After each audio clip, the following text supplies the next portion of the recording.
இப்போ நம்ம சூப்பர் டேஸ்டியான ஹெல்த்தியான ஒரு பீட்ரூட் இட்லி எப்படி பண்ணுறதுன்னு பார்த்துடலாம். இப்போ நம்ம இட்லி மாவு எடுத்துக்கலாம். அது கூடவே ஒரு கைப்பிடி துருவன பீட்ரூட் எடுத்துக்கலாம். இது நல்லா மிக்ஸ் பண்ணி விட்டுக்கோங்க. ஒரு 2 நிமிஷம் நல்லா மிக்ஸ் பண்ணி விடும்போதே இதோட இட்லி மாவோட கலர் அப்படியே பர்பிள் கலர் ஆகிடும். இது கூடவே குட்டியாக சாப் பண்ண கொத்தமல்லி இலை, 2 பச்சை மிளகு குட்டியாக சாப் பண்ணது, ஒரு கைப்பிடி கருவேப்பிலை இலை குட்டியாக சாப் பண்ணது, ஒரு துண்டு இஞ்சி குட்டியாக சாப் பண்ணது எடுத்துக்கோங்க. இதெல்லாம் சேர்த்து நம்ம மாவில் போட்டு நல்லா மிக்ஸ் பண்ணி விட்டுக்கலாம்.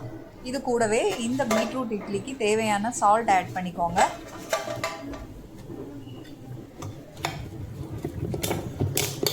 இதெல்லாமே சேர்த்து நல்லா கலந்து விட்டுக்கோங்க. இப்போ நம்ம சால்ட் ஆட் பண்ணுறோம், அதுவும் சேர்த்து மிக்ஸ் பண்ணுறோம். இப்போ இதோட கன்சிஸ்டன்சி இந்த மாதிரி வரும் பீட்ரூட் இட்லியோட. ஸோ இப்படி இருக்கணும். இப்போ நம்ம பீட்ரூட் இட்லி ஊற்றிக்கலாம். தண்ணி கொதிச்சதும் நம்ம இட்லி தட்டு வச்சிடலாம். இப்போ நம்ம 10 நிமிஷம் லோ ஃப்ளேமில் குக் பண்ணிக்கலாம், ஸ்டீம் குக் பண்ணிக்கலாம். ரொம்ப டேஸ்டியான ஹெல்த்தியான இந்த பீட்ரூட் இட்லி நீங்களும் செஞ்சு பார்த்துட்டு உங்களுக்கு எப்படி வந்ததுன்னு கமெண்டில் சொல்லுங்கள். இப்போ 10 நிமிஷம் ஆயிடுச்சு. நம்ம ஓப்பன் பண்ணி பார்க்கலாம். சூப்பரான டேஸ்டியான ஹெல்த்தியான பீட்ரூட் இட்லி ரெடி ஆயிடுச்சு.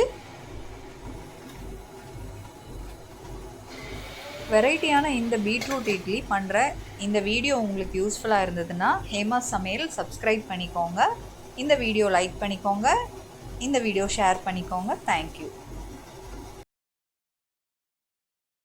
பீட்ரூட் சாப்பிடாத குழந்தைங்களுக்கு நீங்கள் இந்த மாதிரி செஞ்சு கொடுத்தா கண்டிப்பாக சாப்பிடுவாங்க. அவ்வளோ டேஸ்ட்டாக இருக்கும். நீங்களும் ட்ரை பண்ணி பார்த்துட்டு கமெண்டில் சொல்லுங்கள். தேங்க்யூ.